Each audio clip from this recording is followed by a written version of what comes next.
Okay. In this uh, in this session, we're going to talk about the concept of sets. So, what is a set?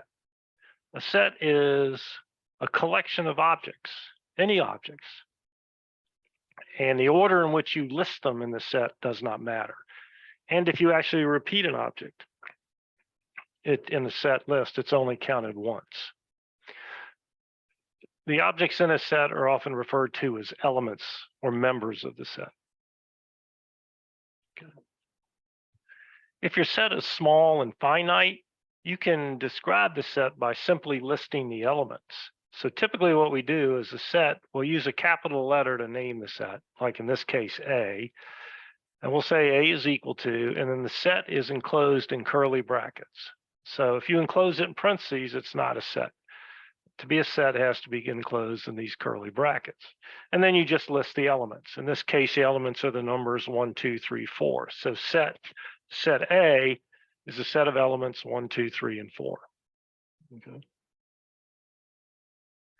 Sets can often get larger or can be even infinite sets, but we still want to be able to describe them. So we use what is called set builder notation. Okay. So for example, here I have a set B, which is essentially the set of all positive even integers. So how do I represent that? I say capital letter B is the set name, is equal to the set of all x's such that, so the vertical bar means like such that. So you're saying the set of all x's, and then the conditions that make x an element of the set are over here on the right. So B is read the set of all x's such that x is positive even integer. Okay, so x is made up of all positive even integers. Those are the elements. So like some of the elements in B are 2, 4, 6, 8, 10, and so forth. Okay, so the vertical bar is just read as such that. Another way I could write B is just say B is equal to set of all x's, and then I can just say 2, 4, 6, and then dot, dot, dot. These are called ellipses sometimes. Just means you're just even numbers on forever. So 2, 4, 6, dot, dot, dot is the same thing as saying x is a positive even integer. Okay. So obviously I can't list them all, but I need to describe the set somehow. So this is set builder notation. They call it that because basically you're saying B is a set of all x's, and the x's are built by this information on the right, the condition on x, such that x is positive even integer. Okay. Notice in between the curly brackets in both cases. To be a set, you got to be bounded by those curly brackets. Okay.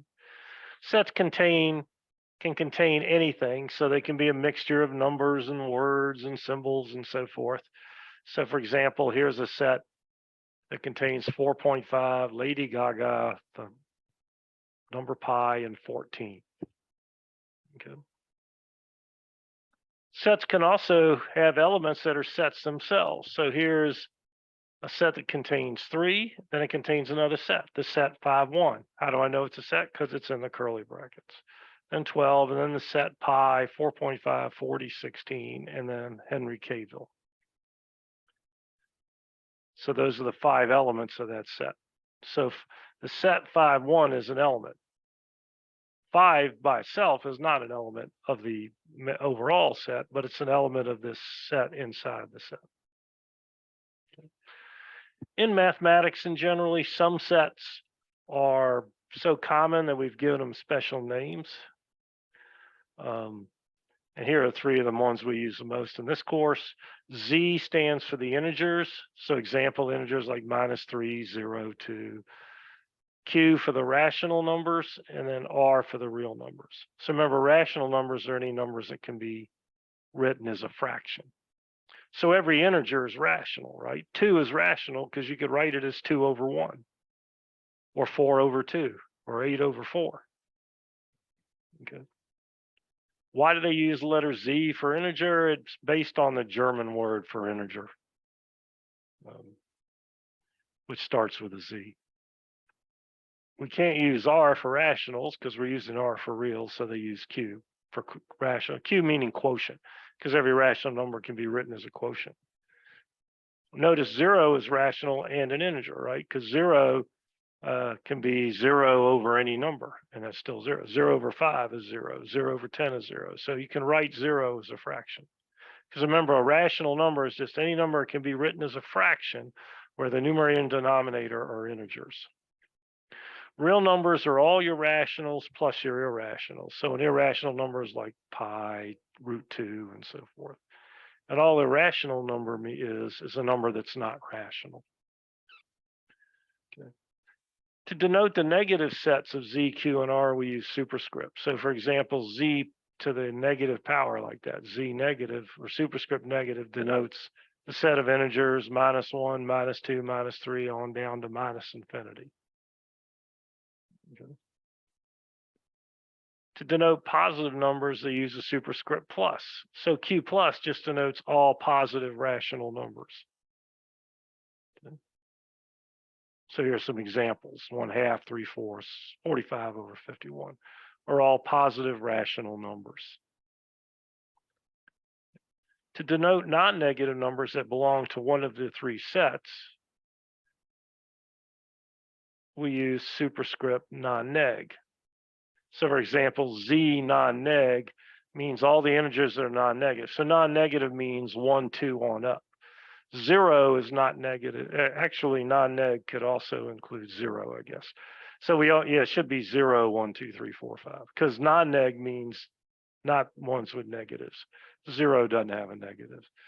So there's an error here that should include 0. Okay. Suppose I let x be a finite set.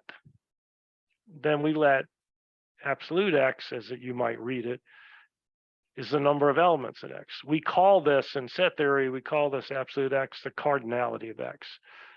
So all absolute x is the number of elements in the set. So for example, if A is a set A, B, C, D, the cardinality of A is 4.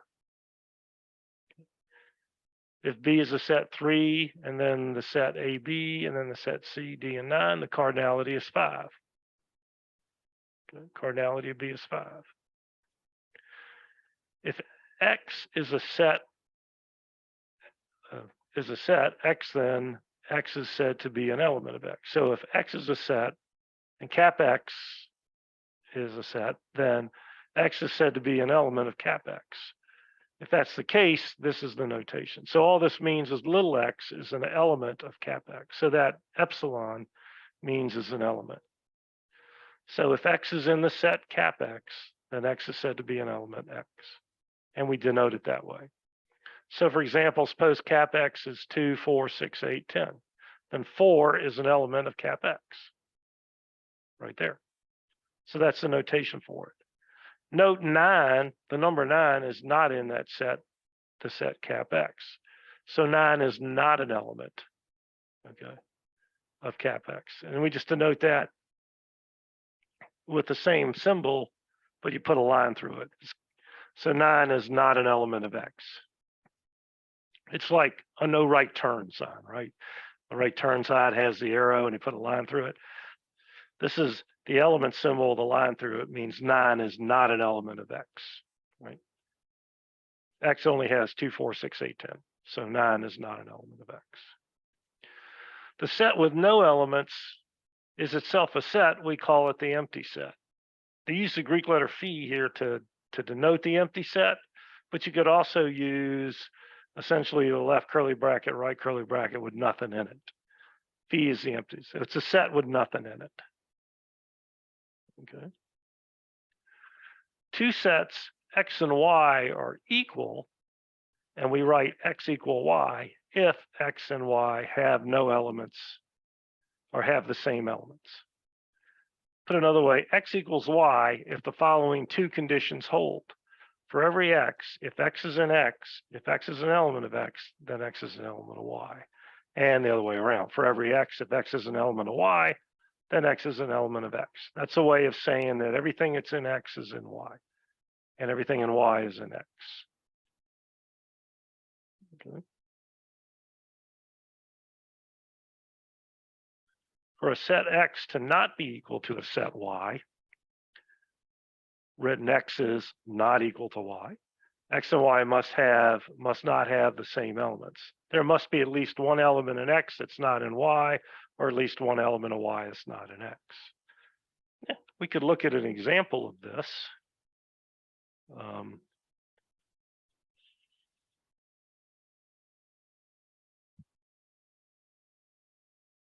Let's do that.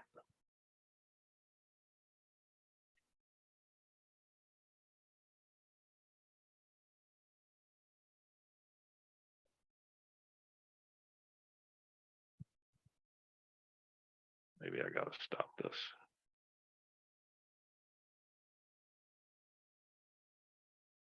All right.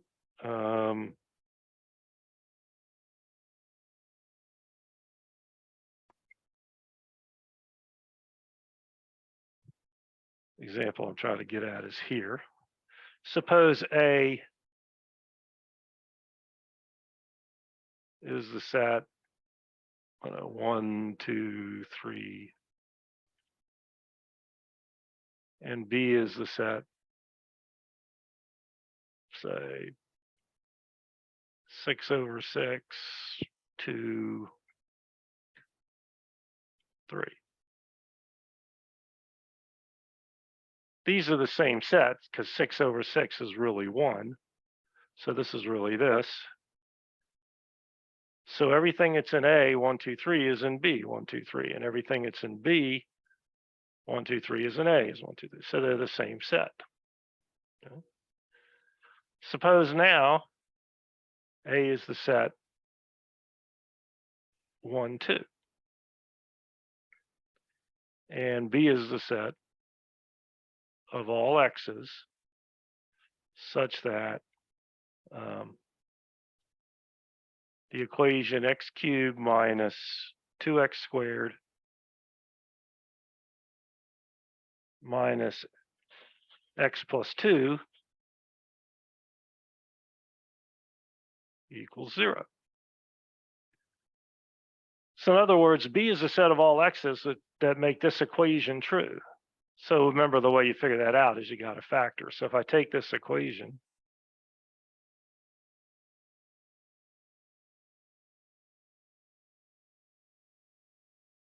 and I say, well, if I take the first two equations and I factor, it's x squared.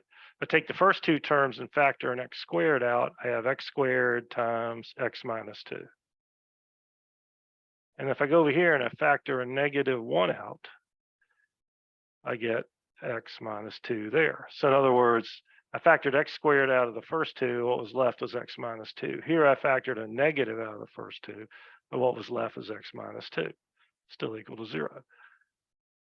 This guy here and this guy here are the same term, so I can factor it out.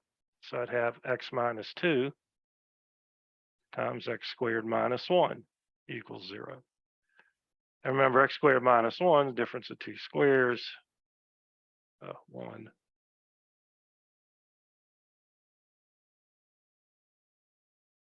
And x minus 2.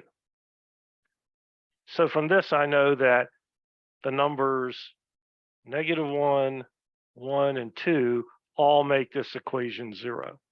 So another way to write B then is -1, 1, and 2. So A is not equal to B because B has a -1 in it, A does not. So in this case, so in the first case, A was equal to B. In this case, A is not equal to B. Okay.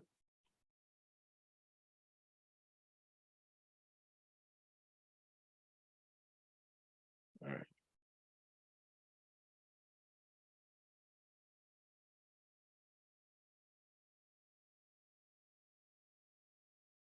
All right. Suppose X and Y are sets. If every element in X is an element in Y, we say X is a subset of Y. And the notation is this, X like that. It's a notation. In other words, X is a subset of Y if for every X in X, then X is in Y. So here's an example. Suppose A is ABC 1, 2, 3, and B is C3. Then B is a subset of A, because everything that's in B, C and 3, is also in A, C and 3. Okay. Since every element A is also an element of A, then by our definition of a subset, A is a subset of A. So it's in general, every set is a subset of itself. Has to be, because our definition says that X is a subset of Y if everything in X is in Y. Well, therefore, any set's a subset of itself. A is a subset of A because everything that's in A is in A. Okay. If X is a subset of Y and X does not equal Y, meaning there's stuff in Y that's not in X, but everything in X is in Y, then you have what's called a proper subset. Okay. And that notation is X subset Y. Okay.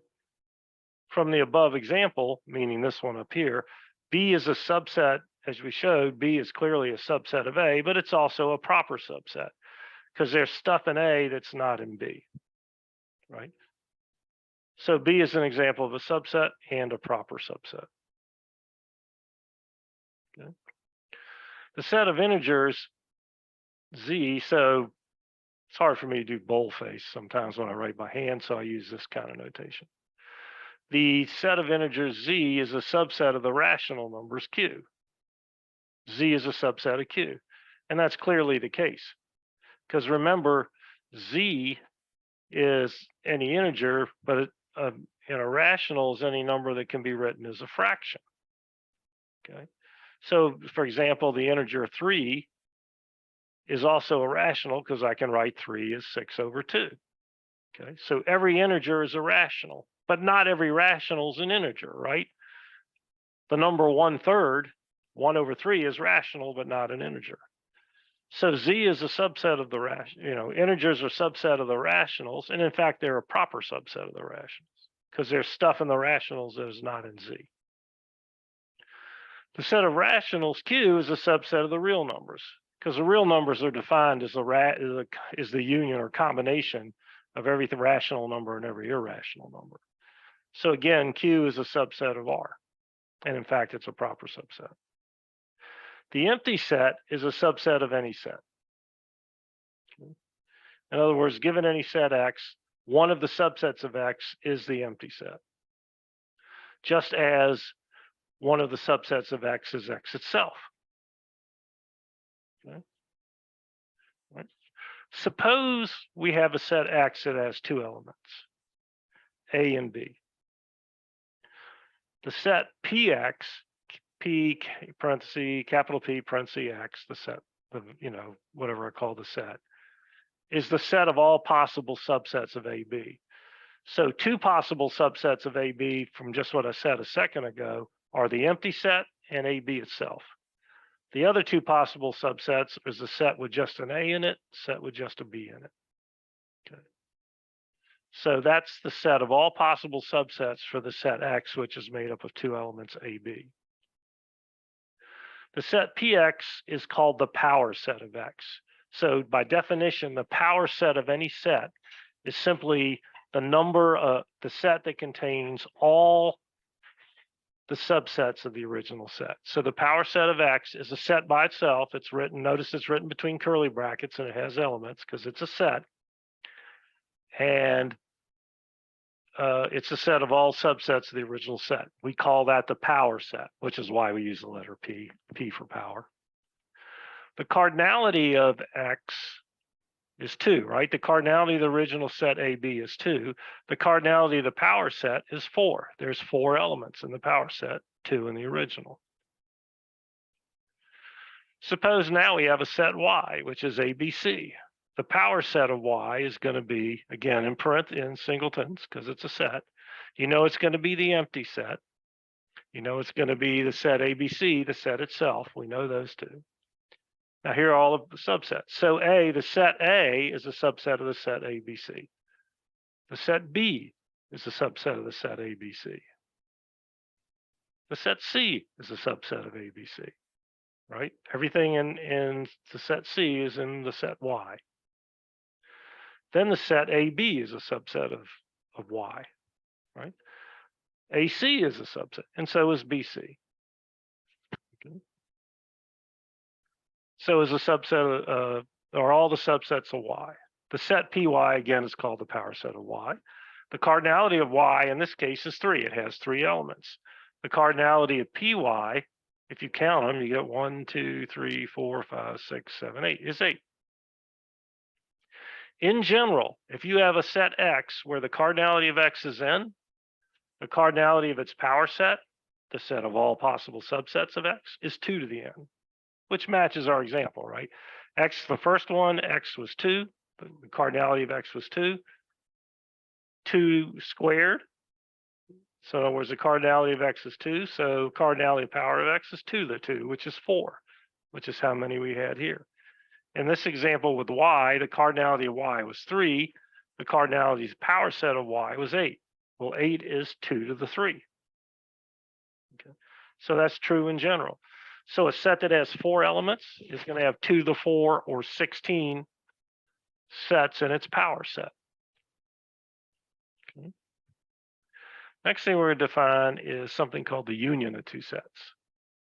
The set X union Y, which is denoted this way, X union Y, is equal to the set of all X's such that X is an element of X or X is an element of Y.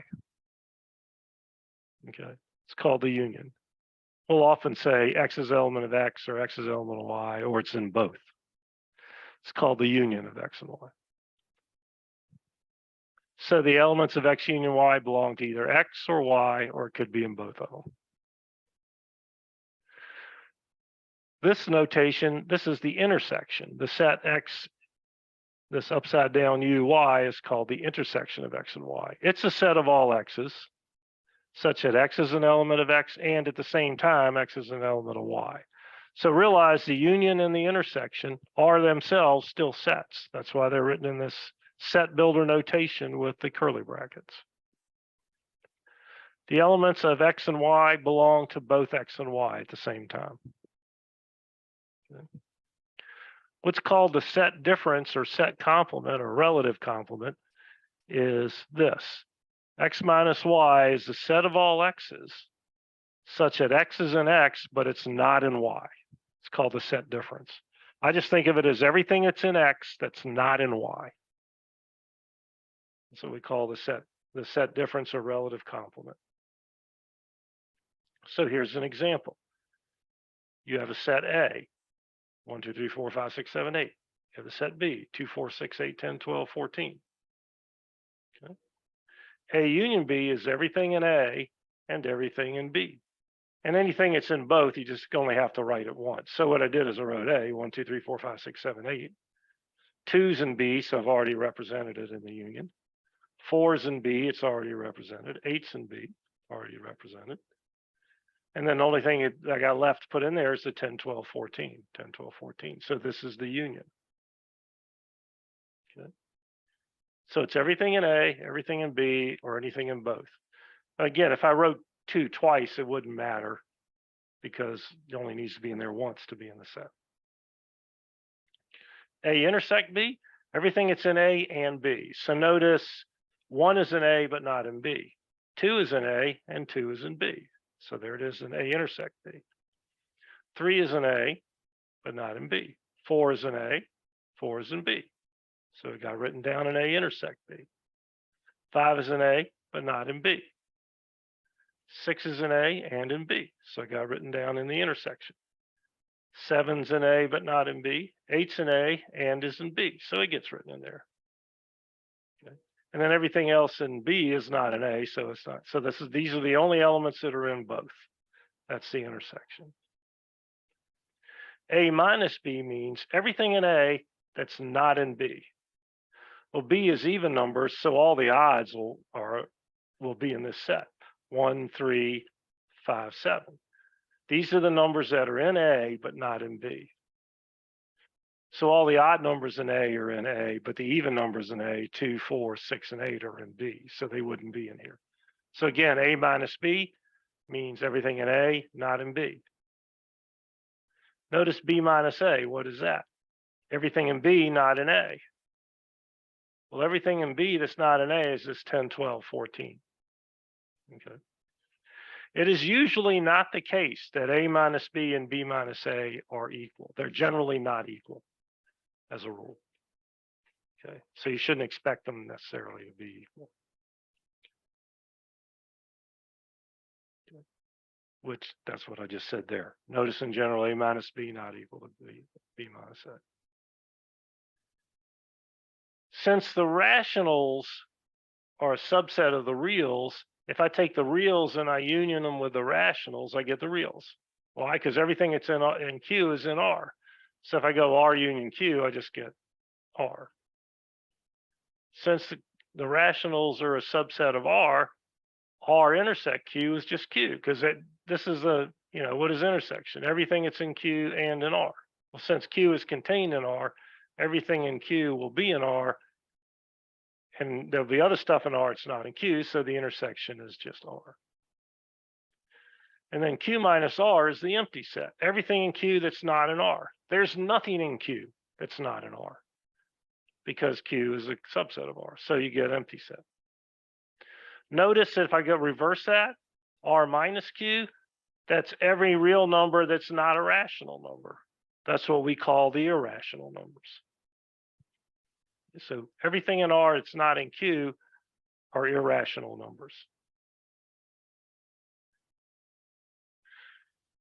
Sometimes we'll call this letter like capital S. We'll say this is a set whose elements are a collection of sets or family of sets. So for example, this set S is equal to 1, 2, 1, 3, 1, 7, 10. Okay. So S is a set that's a collection of other sets. Okay. So the elements of S are these things: the set 1, 2, 1, 3, and so forth. Sets X and Y are disjoint. So this is a definition. Sets X and Y are disjoint if X intersect Y is equal to the empty set. A collection of set S is said to be pairwise disjoint whenever X and Y are distinct sets in S and X and Y are disjoint, meaning they don't intersect. So S in this example is not pairwise disjoint because the first two sets intersect, the first and the third intersect, and so does the second and third. They all have one in common. So S is not an example of a pairwise disjoint set. So when dealing with sets, we often define sets as a subset of a universal set. Okay. So given a universal set U and a subset X, the set U minus X, everything in U not in X, has a special name. It's called the complement of X. And we write it as X bar. Okay. All right.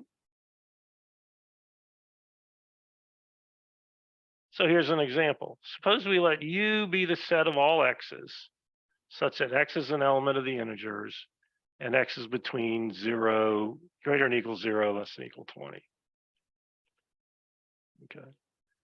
So essentially, U is every number from 0, every integer 0 to 20. 0, 1, 2, 3, 4, 5, 6, up to 20.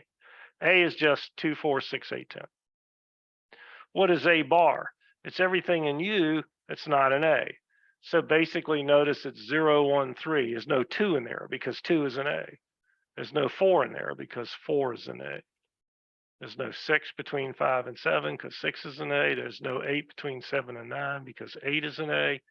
And there's no 10 between 9 and 11 because 10 is an A. After that, everything that's in U was counted, which is 12, 13, 14, 15, 16, 17, 18, 19, 20. So remember, U is essentially 0 to 20, every integer 0 to 20. A complement is everything in U that's not an A. Okay. And maybe look at another example real quick.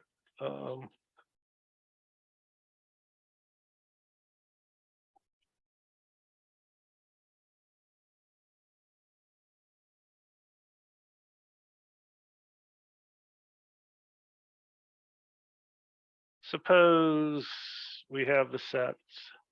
Suppose we have a universal set, which we call U, and that's equal to the set of 1 to 10.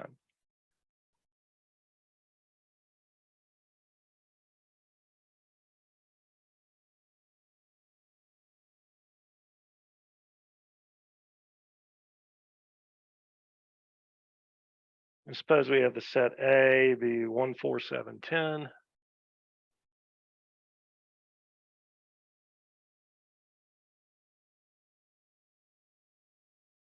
The set B is 1, 2, 3, 4, 5.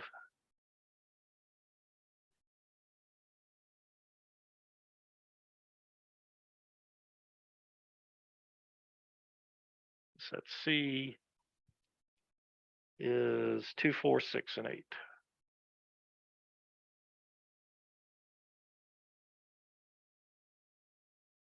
Okay. Suppose I want to know what is B intersect C. Well, it's going to be a set. So everything is in B and C at the same time. So notice 2 is in C, 2 is in B. So that's one of the elements. 4 is in C, 4 is in B. So that's another one. 6 is in C, but not in B. 8 is in C, but not in B. So that's it. 2, 4 is the intersection. What is A complement? A complement is everything in the universe, which we defined as the numbers 1 to 10, that's not an A. So 1 is in the universe, but it's an A. So 1 would not be there. 2 and 3 are in the universe and not an A. So 2 and 3 is in there. 4, let's see. 4 is in the universe, but it's also an A, so it wouldn't be an A complement. 5 and 6 are in the universe, but not an A. So 5 and 6 would be an A complement. 7's in the universe and an A, so it wouldn't be an A complement. 8 and 9 are in the universe, not an A, so they would be an A complement. But 10 is an A and 10 is in the universe, so it would not be in the complement. So A complement, again, everything in the A complement is everything in the universe, not an A. Okay. Now, what is B minus C? This is everything in the set B. Sorry. Yeah, we could do that. That's not in C. Everything in B that's not in C. So 1 is in B, not in C. So that's 1. 2 is in B, but it's also in C, so that wouldn't go in there. 3 is in B, but it's not in C, so 3 would go in there. 4 is in B, but it's also in C, so we're good there. Yeah, that wouldn't go in there. 5 is in B, but not in C, so you get 5, and that's it. So that's your B minus C.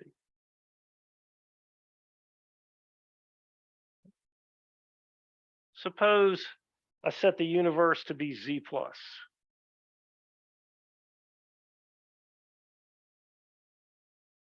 In other words, it's a set of all positive integers. So everything above 0. 1, 2, 3, 4, on to infinity.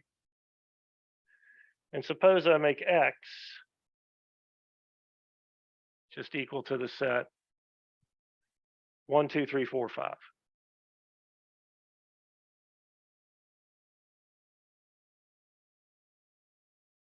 And make Y the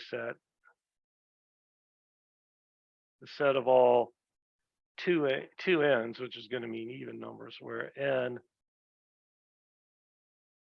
is an element of Z plus. So what does this mean? If n is 1, 2n is 2. If n is 2, 2n is 4. If n is 3, 2n is 6.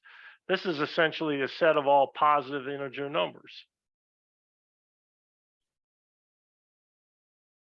Positive, even integers.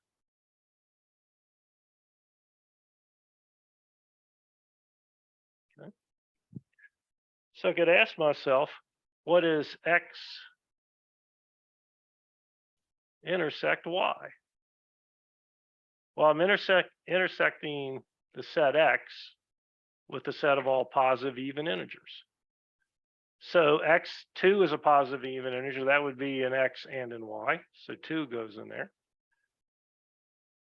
3 is not a even integer, so it wouldn't be in Y, so it wouldn't be in the intersection. 4 is, though.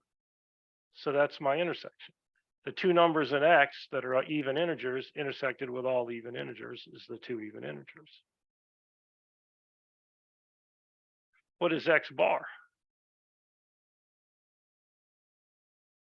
X bar is the set of all x's such that x is an integer, x is a positive integer,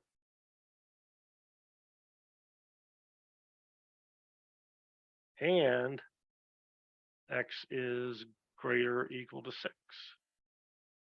So the universe is 1, 2, 3, 4 up to infinity. X is the first 5 of the universe. So the complement of x is all the x's that are above 5. So greater than or equal to 6.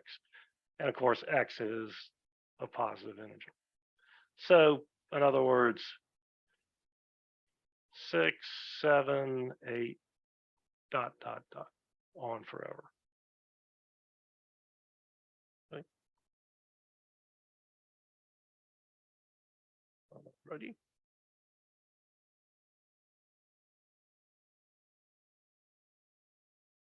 There's here.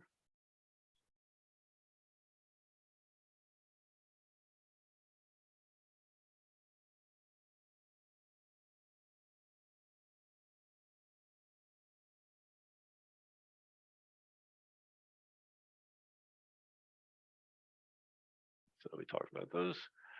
Notice that the universal set Z, if the universal set Z is, then Z minus complement is the set of negative integers, is the set of non-negative integers, I guess it's. So Z minus is the set of negative integers.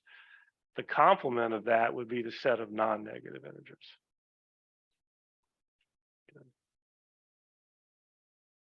Z non-neg. So this should say non-negative. Another way to represent sets, subsets, and intersections and unions in the universal is to use what's called a Venn diagram. Okay. So the way a Venn diagram works is you write a rectangle, and that represents your universal set. And then you put circles in the I guess you could use other shapes, but everybody uses circles to represent the given subsets of the universe. So A is a subset of U, B is a subset of U. Okay. When you want to represent the intersection of A and B, you simply shade the area where A and B overlap. That represents the intersection. To represent the union, you shade them both, essentially. You shade A and B. Okay. And then if you want to represent the complement of A, for example, it's everything in the universe, not in A. So you shade everything outside of A. Okay. So these are called Venn diagrams. Okay. If I let U be the universal set and I let A, B, and C be subsets of U, then the following properties of sets hold. Okay. So we have what's called the associative laws. Okay. So A union B union C is the same thing as A union B union C. So what they're saying here, if I take the union of A and B first, figure out what that set is, and then union it with C, I get another set as an answer. Then they're saying if I take the union of B and C first, figure out what that set is, then union it with A, I'll get the same answer. That's called the associative law. It means it doesn't matter which two you associate first, the result's the same. And it's the same for unions and intersections, right? A intersect B first, figure out what that is, intersect it with C. You get a set.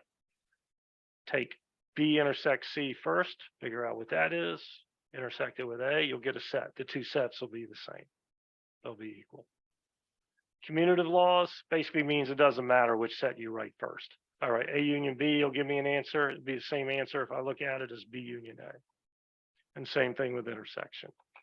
A intersect B, give you a set. It'll be the same set if you do B intersect A.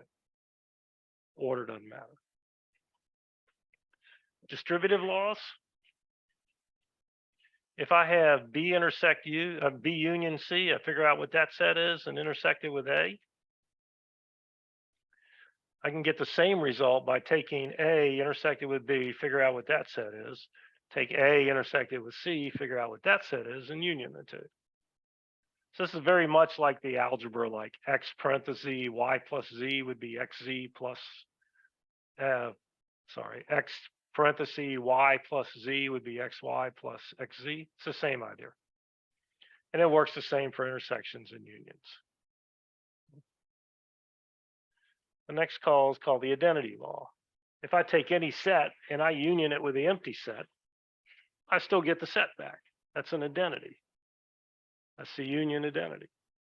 If intersection identity, if I take any set, intersect it with the universe, well, all I'm going to get is A back. That's called the identity laws. Then you have the complement laws. If I take A and I union it with its complement, in other words, I take everything in A and I union it with everything that's not in A, I got the universe. Okay. If I take everything in A and I intersect it with everything not in A, the two sets have nothing in common. So I get the empty set. Okay. Those are the complement laws. And you have the idempotent laws. If I take A and I union it with A, I get A as an answer. If I take A intersected with A, I get A as an intersection. So idempotent means I put the operation on A, I get A back. And these are two cases for sets.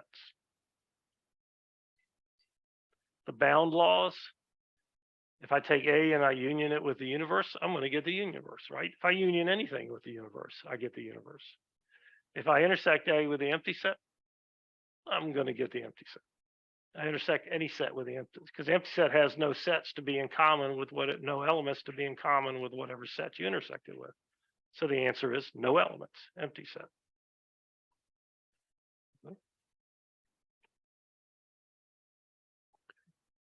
Absorption laws. Okay. Remember, A union A intersect B is A. All right, how does that work? Well, if you take A intersect B, you're going to get something that's in A and in B. Right? And if you union it with A, now you've got all of A union with stuff that's shared with B. The result is all of A. Okay. Intersection, same way. If I take union of A and B, is everything in A and everything in B, and I intersect it with A, that just leaves me with A. That's what's called the absorption laws. It's like the whole equation is being absorbed into A, hence the name. Involution law, if I take A complement, so notice I got a vertical bar and a vertical bar. It means A complement, complement. So if you think about it, if I take A complement is every element in the universe that's not an A. Now, if I take the complement of that, I'm back to A. That's what the involution law is. 0-1 laws just mean it's like a toggle. Like empty set complement is union. Union complement is empty set. Okay. Here's De Morgan's laws. So these are important. When De Morgan law says if I take A union B and I take its complement, that's the same thing as taking A complement intersect B complement. Okay. And A intersect B complement is the same thing as A complement union B complement. These are pretty easy to remember because notice if I take the union of A union B and I take its complement, then I can, the answer is just take the complement of each thing, A complement, B complement, and flip over the sign, make union intersection. And same thing here. If I have A intersect B complement, then that's A complement and B complement, and I flip the sign around. Intersection becomes union.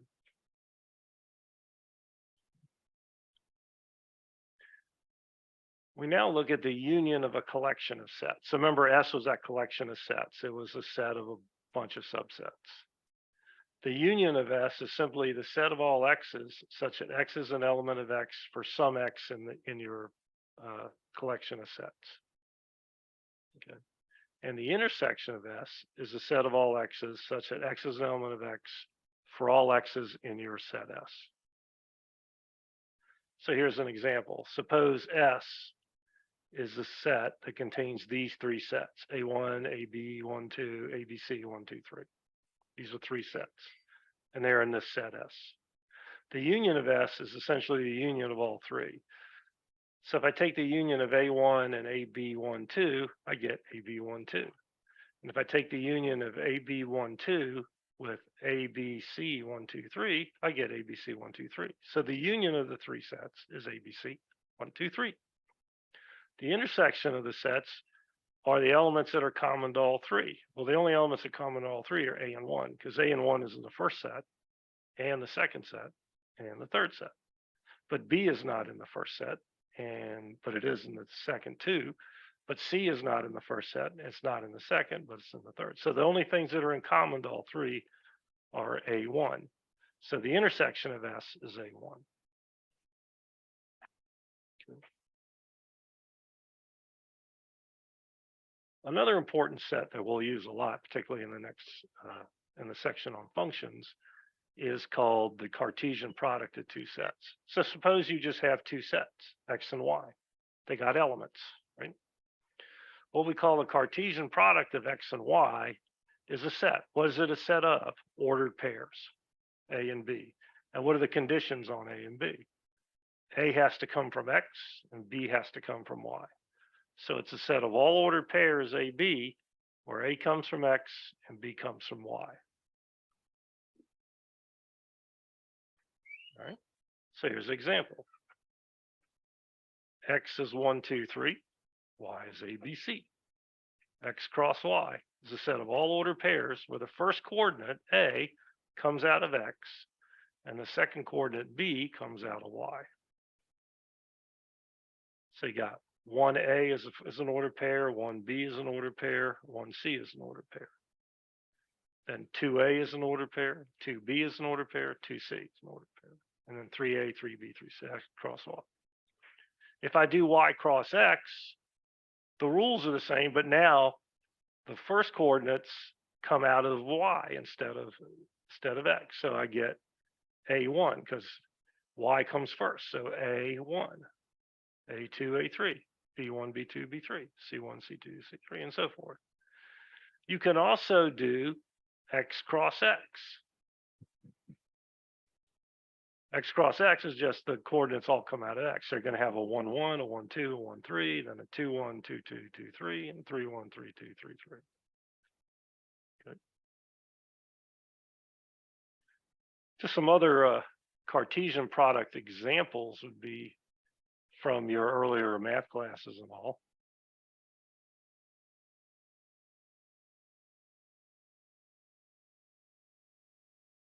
Remember,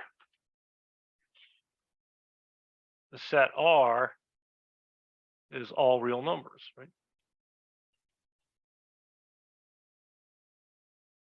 Right. So if you think about it, I can make a number line, we'll call it X, all real numbers, right? Every number on here, like here's 0 in the middle, say.